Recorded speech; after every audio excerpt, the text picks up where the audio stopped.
we welcome you to another edition of Being Well Informed. We have a wonderful podcast in store for you today because this time we are going to talk about the wonderful 100-year legacy of Apostle Leroy H. Cannady Sr. And my very, very special guest today is none other than Pastor Troy Barnett. Hello, hello, hello. How are you doing? I want to call you Sister Barbara, or how would you like me to address you? Well, we've known you for so many years. I know, right? It doesn't matter. Sister Barbara is fine. All right. I'm doing well, Sister Barbara. How are you? Fine, just fine, just fine. Glad to see you, Pastor Troy Barnett, former Redskin player, former New England Patriots, but all of that. And you are now Bishop Troy Barnett. Tell us about yourself and how you got connected to this documentary about Apostle Cannady. Well, I'm originally from North Carolina, and as you know, I was in New England with the Patriots back in the mid-'90s. And while there, I was working in playing football, but also working in IT. So I worked for Reebok for 10 years when I finished playing. And so as part of that career and kind of really getting involved into it, I was contacted by a headhunter who was working with Under Armour at the time. They were looking for resources and individuals as they were going through a huge growth phase. And so they contacted me while I was at Reebok and ended up in Baltimore, where I worked for Under Armour for 10 years and now with SAP. But as a part of coming to Baltimore, I needed to find a church home, relocating my family. And church is a big part of my life. It's who I am. It's not just something I do. It shapes every relationship that I have, whether on my job, the community, with family, with friends. It's just who I am. So I needed to find a place. I've heard you preach, so I know how good you are. So I needed to find a place for my family to fellowship and to grow. And small kids at the time when we came here in 2007, and I visited a lot of churches, and I went some places. It just wasn't for me, and didn't feel it. And I was talking with someone, and I said, take me. I want to go to an apostolic church where there's someone older than me who has been through something that can really sow into me and to encourage me and to move me forward in my walk with God. At the time, I was just a minister coming to Baltimore, and someone took me to Apostle Cannady, pointed me to Apostle Cannady. I looked him up on their website at the time, and I saw a picture of him and Mother Virginia Reed Cannady, and I said, this is like a good place for me. And so I went on a Wednesday night to visit them on a prayer night. And so they didn't know me. I didn't know them. I didn't call them ahead of time. I just showed up for prayer. And Sister Holly met me outside and asked me who I was. And I said, just moving to the area looking for a church. And I saw you on your church on the website. So I just came for service. He said, well, come on in, and went downstairs, had prayer. And I'm sure I scared everybody because here you got this 6'6" individual coming through the door. Everybody's down on their knees praying. Who is this big guy?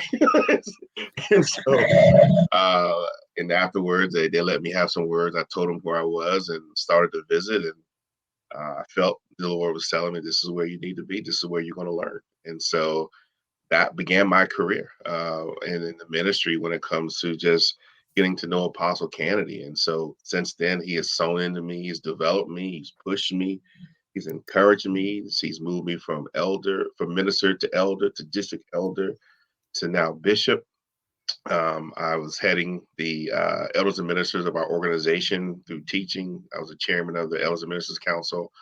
I'm now the assistant general secretary. I'm also the secretary of the pastoral council. I'm also on the trustee board as a secretary. And so, it was the place where God really brought me and really encouraged me through Apostle Cannady's leadership to really move forward in the gospel and to move forward in teaching and preaching and just still learning. And I accept that. But over the course of all that time, I've had a unique opportunity just to get to know Apostle Cannady. You've been blessed. You've known him all your life. That's true. You've That's known him all your life. true. I was born actually, my family joined the Refuge Way of the Cross Church in 1957, and Hmm. I was born a couple of years later. And so I have had the pleasure of knowing Bishop Cannady since birth. Hmm. Apostle Cannady since birth. The entire church, the entire way of the cross has been part of, uh, who I am. And last year we celebrated Apostle Cannady's 100th birthday. Hmm. And that is a blessing in and of itself. It is. It is. And a testament to who he is. Mhm. Because, as we were looking, I really, as I said, because I have a unique perspective of not being around him, and really seeing all that he's done over the course of his history and how he carries himself, how he's such a supporter of people, how much he loves people. Everybody's family to him, whether you are not. Everybody is family. I mean, Everybody's I could family. tell you so. That is just so true. That is just an that I cannot tell you how many times I can underscore that when my parents were gone, and we had to face the very first Christmas without my parents. It Mm, was Bishop Kennedy's family that wow. invited me to their home for their Christmas dinner, so that I would, my sister and I would not be felt left out, and dealing with that emotional grief for the first Christmas after your parents have passed. I mean, they opened up their home. We drove up to Delaware and had an enormous, wonderful family gathering with absolutely delicious food. I mean, it just took the pain away, and it was just such a memorable experience. But he has touched so many lives in so many ways. I mean, he's been to so many of my graduations: high school, college, master's degree, law school, all of that. He has been there. Even if it's after service, he Hmm. has been at every single graduation. He touches people's lives that way. That's just who Apostle Cannady is. So, how do you accomplish putting in a documentary 100 years? Well, when we started this process, we really wanted to capture who he is as a man. We know about his religious exploits and his degrees, his certifications, his citations, and that's just a reflection of who he really is. But I really wanted to go a little deeper and let people understand the heart and the spirit of this man, which makes him who he is. And Mhm. so we were looking at how to capture that, and we started having these conversations, back in uh, 2001, 2021, 2021, about how can we capture this and really bring it to picture. And Bishop Gamble and some of the others on our admin call on the for the organization really kind of encouraged me to really go after this. And so we looked for companies and we contracted with Early Light Media here in Baltimore. They're a very good production company. We just kind of put a plan together of how what we want to do to capture who he really is. And so it took us over a year, 4 locations. We've been to his hometown. We captured his birthday. We captured some events at Refuge. We had a dinner with his family, and they were able to kind of give words. And so they were able to bring it all together, Mm. really showcase who he is. And it's only part one because there's still one event that we didn't get all the film captured. So Early Media is going to be at the event on the 8th. So it's going to add to part two of who this man is. And Mm. I'm just so excited about it, Judge Barber. I can't even put into words how well this came out. And I'm looking to get this actually on PBS because it is Beautiful. the history that he walks down and the racial things that he discusses and you see as a part of this documentary that he was able to overcome the way God had his hand on his life at such an early age. All that comes out and shows who he really is as a man.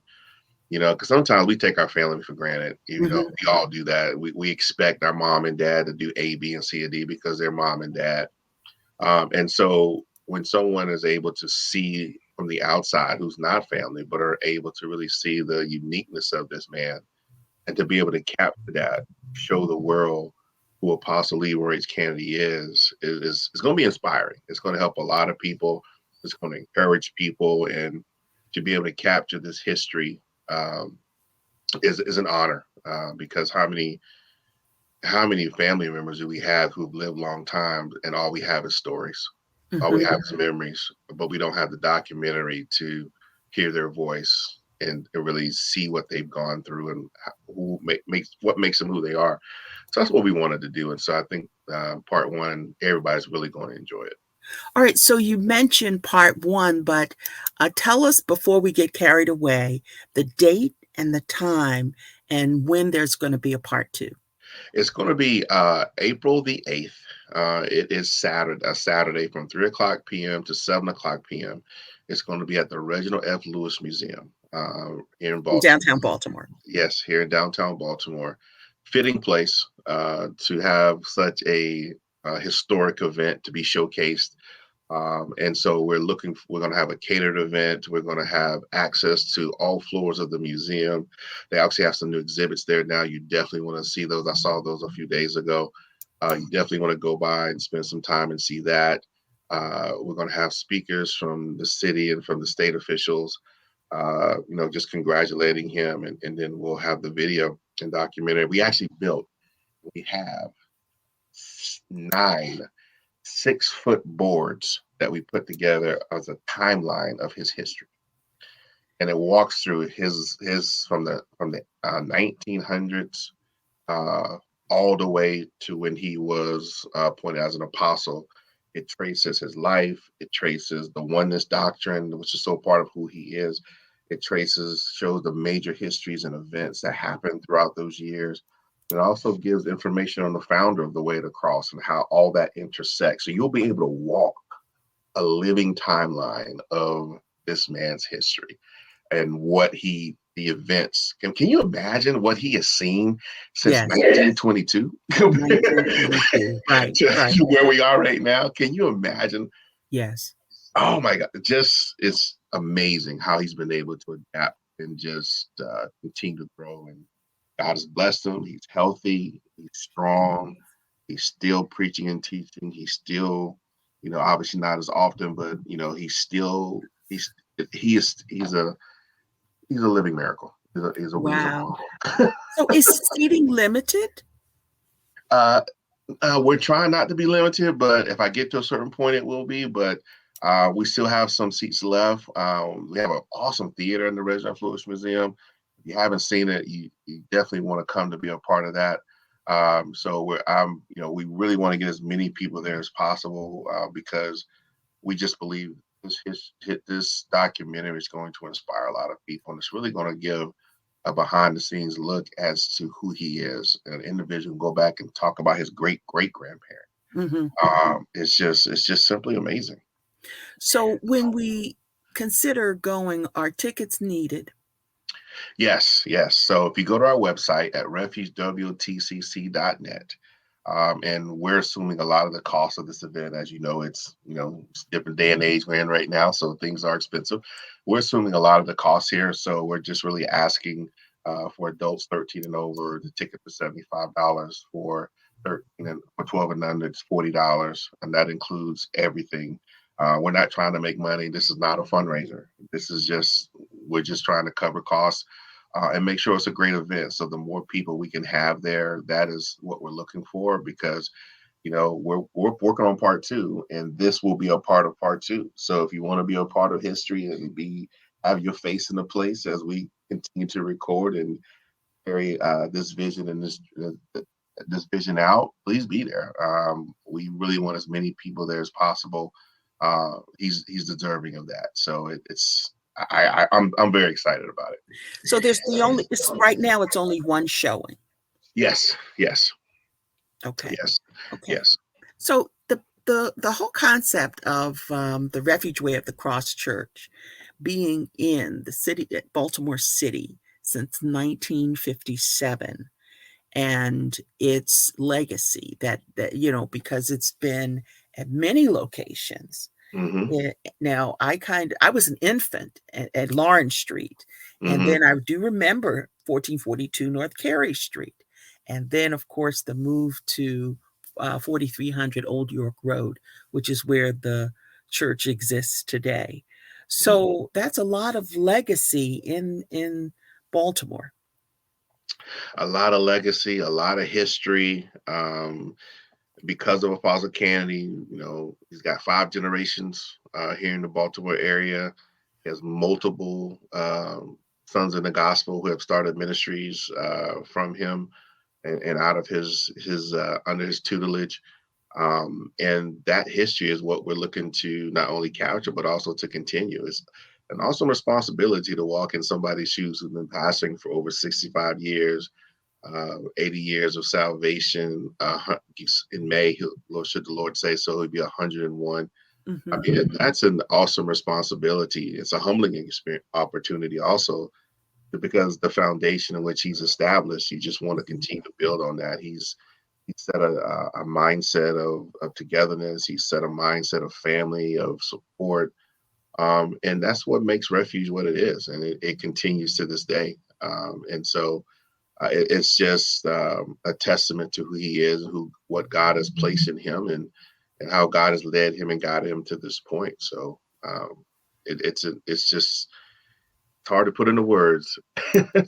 Well, speaking of Baltimore and the city, I have to applaud you because you were the host of the Way of the Cross Churches of Christ National Convention just a short while ago, a few years back.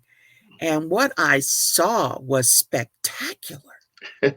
What I saw was spectacular. I attended some of the convention myself because we made scholarship awards through the Elder Theodore L. Barber Scholarship Foundation, which was, by the way, founded by Apostle Cannady. So, Right. the choice of the hotel, the Marriott waterfront, and the choice of events. Oh my goodness, it was spectacular. And I cannot recall not one person saying that this was an outstanding event. The Way of the Cross Churches of Christ convention, and so much so that I think they're going to do it again. Yes, man. We are coming back, amen, to Baltimore, July 31st through August the 4th. We are actually working on the activities and things now for that event. If you go to the national website, WTCC.net, you can Mhm. register for the convocation, book your hotels. We also have out there a list of activities that we're looking to plan for this year to improve on what we did last year. So you can actually vote on the things that you want to do. So go to WTCC.net. There's a 2023 convocation link and website that's been built that has all the information that you need. And look, the hotels are cheaper this year, Wow. $122 a night for the Baltimore waterfront. Even if you don't come to the convocation, take advantage of the hotel booking, because you're not going to get the Baltimore waterfront for $122 a night. So No, you're not. You're not. And shout that's a out to, spectacular rate. But oh yeah. the location and the venue was just outstanding. Now, the planning was superb. You had national recording artist Vicki Wine, and she was there. Mm-hmm. And that specific hotel is waterfront views all over for the Mm-hmm. most part. But then you also you went to this restaurant with a fish fry. What was the name Yes. of that restaurant? Nick's Fish House. Nick's Fish Nick's Fish House House. had a crab Okay. feast. We did the Spirit of Baltimore cruise. You did the We Spirit of yes Baltimore we cruise. You put it yes all we did. together. We had a tour, a bus tour of Baltimore City. With someone took the chartered bus around, and talked about the city and what makes the city so wonderful. We had two shuttles, one that went down to Fells Point, one that went to downtown, which took our attendees to different parts of the city. We did the tours of Raven Stadium. We did Mm. a night event at the aquarium where we had access to the aquarium. We did a reception on the first floor by the dolphin tank. So yeah, we a team at Refuge did an excellent job planning and supporting throughout that whole week. Even at the convocation, we gave away popcorn. We had a desk set up for any question that you wanted to know. We had QR codes that gave you all the access to the activities. So yeah, so we're looking to improve on that this year. So And the shopping was phenomenal at the marriage. I didn't have to go anywhere. I could just go right outside the ballroom, and there was yes, shopping, shopping, shopping, shopping, shopping. everything was there. And Bishop Chauncey Lancaster, who's our housing chairman, has been doing this for years. He gets us phenomenal rates and activities, puts us in the best locations. And our General Secretary, Bishop Gamble, does a great job of pushing us to make sure we dot the I's and cross the T's, because we want everybody, when you come to the Way of the Cross organization and to our convocation, we want you to expect to have not a good time, but a great time. And so we put a And lot you of did work not and a lot of time disappoint us. into You it. did not disappoint us, because they're like, "We're gonna do this again." Oh, They're they're wait they're till you hear, wait literally. till you hear it's coming this year. Wait till you Uh-oh. hear. Okay. They won't let me put it out there, but Okay. you best Okay. believe, ooh, it's gonna be even better than last year. So we're Wow. so looking Wow. forward to it. What a treat. What a treat. And what's the actual date of the convocation this We're year? gonna we're gonna kick off July 31st. That's a Sunday. People will be coming in. The first major event will be that Monday night. We do have a recording artist coming in. I'm not gonna tell you who it is, but when you see it, you'll love it. And then it'll go through that Friday, August the 4th, where we'll end with our All Saints Day. But we have things to be planning all week. We have some great speakers lined up to come in. You'll be hearing more about that over the next week or so. But our website, the WTCC.net, all of our information is going to be there. How to register for the event, how to book your hotels, who the speakers will be. So we'll be continue to build that out. So we're treating it like almost like when you go on a cruise, you get to build your excursions into in between the events. So it's going to be a good time.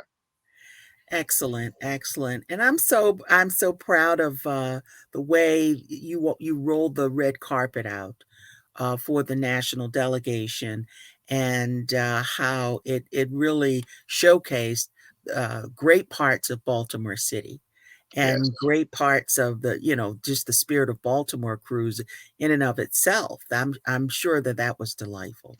Yeah, our presider, Bishop Early Dillard, the theme for this year is moving towards spiritual fellowship. He really wants to focus on, fellowship, get us really taking the time to get to supporting one another and just sit down and as a family and talk and to be together. And he wants that fellowship to be a part of just who we are as an organization, because you can't tell people what you know until they know how much you can't tell people how much you know until they know how much you care. And so it's important for us to really make sure that we embody the vision and direction of our presider. And so that's what we're going towards. He gives us the direction, and we serve at the pleasure of the presider. So it's our job is to take his wishes and to and to make sure those come to pass. And so he's giving us the direction, and that's what we're going to move towards. So it's going to be a great time here in Baltimore. So Looking Baltimore's a great forward to it. place. Looking Baltimore's such a forward great to it. place. Now, what legacy would you say does Apostle Cannady want to leave? Wow. I would say if you're going to love God, you got to love God's people. And Mm, he has been the epitome of that from day one. he Uh, has. this man has taken so much, of himself and given it to the people. He's not just a blessing to the body of Christ; he's a blessing to the body, period, and to humankind and to mankind. And he is truly a unique individual. There's not another person like him. And the stories that I've been fortunate enough because of following his footsteps. I can sit down with him and I talk with him on a regular basis, and he just shares story after story. And he talking about an individual who is so selfless and willing to give of anything that he has and never looking for anything in return.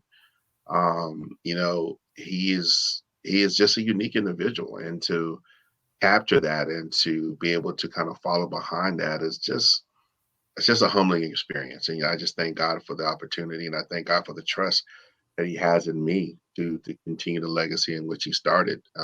But it's God's church. You can't go through all that He's been through and not have God's hand on it. And God's going to complete what He started. What the promises that He made to Apostle Cannady.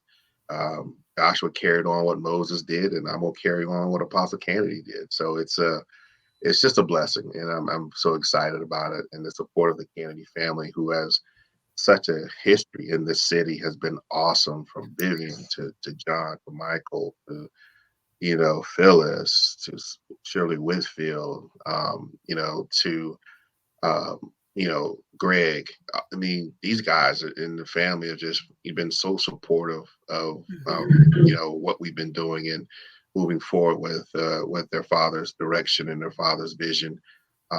It's very appreciative, and I thank God for that, because it's hard. It's not an easy job, but No, pastoring isn't. I'm sure you know that, but he has poured into so many lives. so many, Oh my goodness. countless Yes. number of people. Can you imagine the 2,500 to 3,000 people that he's probably ministered to and come through Refuge, that may be in different parts of the country, different parts of the state, different parts of the city, but they still know who Apostle Cannady They is. know who he is.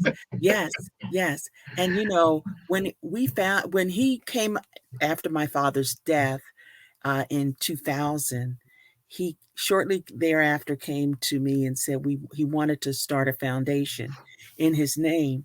And by the time 2001, we had it up and running.